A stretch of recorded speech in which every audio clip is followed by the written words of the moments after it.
Clip number 39، اس میں آپ انشاءاللہ سورہ بقرہ کی آیت نمبر 114 سے لے کر 116 کی تلاوت، ترجمہ اور تفسیر قرآن صراط الجنان سنیں گے۔ بسم اللہ الرحمن الرحیم۔ ترجمہ: اللہ کے نام سے شروع جو نہایت مہربان رحمت والا ہے۔ ومن اظلم ممن منع مساجد الله ان يذكر فيها اسمه وسعى في خرابها اولئك ما كان لهم ان يدخلوها الا خائفين لهم في الدنيا خزي ولهم في الآخرة عذاب عظيم۔ ترجمہ: اور اس سے بڑھ کر ظالم کون ہوگا جو اللہ کی مسجدوں کو اس بات سے روکے کہ ان میں اللہ کا نام لیا جائے اور ان کو ویران کرنے کی کوشش کرے۔ انہیں مسجدوں میں داخل ہونا مناسب نہ تھا مگر ڈرتے ہوئے، ان کے لیے دنیا میں رسوائی ہے اور ان کے لیے آخرت میں بڑا عذاب ہے۔ ومن اظلم ممن، اور اس سے بڑھ کر ظالم کون؟ تفسیر صراط الجنان میں ہے یہ آیت بیت المقدس کی بے حرمتی کے متعلق نازل ہوئی، جس کا مختصر واقعہ یہ ہے کہ روم کے عیسائیوں نے یہودیوں پر حملہ کر کے ان کے جنگجوؤں کو قتل کر دیا، ان کے بیوی بچوں کو قید کر لیا، توریت کو جلا دیا، بیت المقدس کو ویران کر دیا، اس میں نجاستیں ڈالی، خنزیر ذبح کیے۔ یوں بیت المقدس خلافت فاروقی تک اسی ویرانی میں رہا۔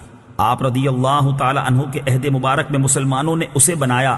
ایک قول یہ بھی ہے کہ یہ آیت مشرکین مکہ کے حق میں نازل ہوئی، جنہوں نے ابتدائے اسلام میں حضور سید عالم صلی اللہ تعالی علیہ وآلہ وسلم اور آپ کے اصحاب رضی اللہ تعالی عنہم کو کعبے میں نماز پڑھنے سے روکا تھا، اور صلح حدیبیہ کے وقت اس میں نماز و حج سے منع کیا تھا، ان یذکر، کہ ذکر کیا جائے۔ تفسیر صراط الجنان میں ہے ذکر میں نماز، خطبہ، تسبیح، وعظ، نعت شریف اور صالحین کے حالات کا بیان سب داخل ہیں۔ ذکر اللہ کو منع کرنا ہر جگہ ہی برا ہے، لیکن مسجدوں میں خصوصاً زیادہ برا ہے کہ وہ تو اسی کام کے لیے بنائی جاتی ہیں۔ مسجد کو کسی بھی طرح ویران کرنے والا ظالم ہے، بلا وجہ لوگوں کو مسجد میں آنے یا مسجد کی تعمیر سے روکنے والا، مسجد یا اس کے کسی حصے پر قبضہ کرنے والا، مسجد کو ذاتی استعمال میں لے لینے والا، مسجد کے کسی حصے کو مسجد سے خارج کرنے والا، یہ سب لوگ اس آیت کی وعید میں داخل ہیں۔ تفصیل کے لیے فتاوی رضویہ شریف کی کتاب الوقف کا مطالعہ کریں۔ البتہ یہ یاد رہے کہ جنبی یعنی جس پر غسل فرض ہو، منہ کی بدبو والے، لہسن، پیاز وغیرہ بدبودار چیزوں کی بو جس کے منہ سے آ رہی ہو، اسے روکنا اس میں داخل نہیں کہ یہ حقیقت میں مسجد سے تکلیف دہ یا نامناسب چیزوں کو دور کرنے کے حکم میں آتا ہے۔ یہ بھی یاد رہے کہ مسجد کے نزدیک دوسری مسجد اس نیت سے بنانا کہ پہلی مسجد ویران ہو جائے حرام ہے، کہ یہ بھی مسجد کی ویرانی میں کوشش کرنا ہے۔ البتہ اگر کوئی مسجد بنائے تو اس کی نیت پر ہم حکم نہیں لگا سکتے ہیں کہ اس نے بری نیت سے ہی مسجد بنائی ہے، الا خائفین، مگر ڈرتے ہوئے۔ تفسیر صراط الجنان میں ہے مسجد میں ادب و تعظیم اور خوف خدا کے ساتھ داخل ہونا چاہیے، نڈر و بے باک ہو کر اور آداب مسجد کو پامال کرتے ہوئے داخل ہونا مسلمان کا کام نہیں۔ فی الدنیا خزی، دنیا میں رسوائی۔ تفسیر صراط الجنان میں ہے بیت المقدس ویران کرنے والوں کو دنیا میں یہ رسوائی پہنچی کہ قتل کیے گئے، گرفتار ہوئے، جلا وطن کیے گئے، خلافت فاروقی و عثمانی میں ملک شام ان کے قبضے سے نکل گیا اور بیت المقدس سے ذلت کے ساتھ نکالے گئے۔ مسجدوں اور مسجدوں سے تعلق رکھنے والوں سے نفرت کرنے والوں کو یہ وعید اپنے پیش نظر رکھنی چاہیے۔ وَلِلَّهِ الْمَشْرِقُ وَالْمَغْرِبُ فَأَيْنَمَا تُوَلُّوا فَثَمَّ وَجْهُ اللَّهِ إِنَّ اللَّهَ وَاسِعٌ عَلِيمٌ۔ ترجمہ: اور مشرق و مغرب سب اللہ ہی کا ہے، تو تم جدھر منہ کرو ادھر ہی اللہ کی رحمت تمہاری طرف متوجہ ہے، بے شک اللہ وسعت والا، علم والا ہے۔ وَلِلَّهِ، اور اللہ ہی کے لیے ہے۔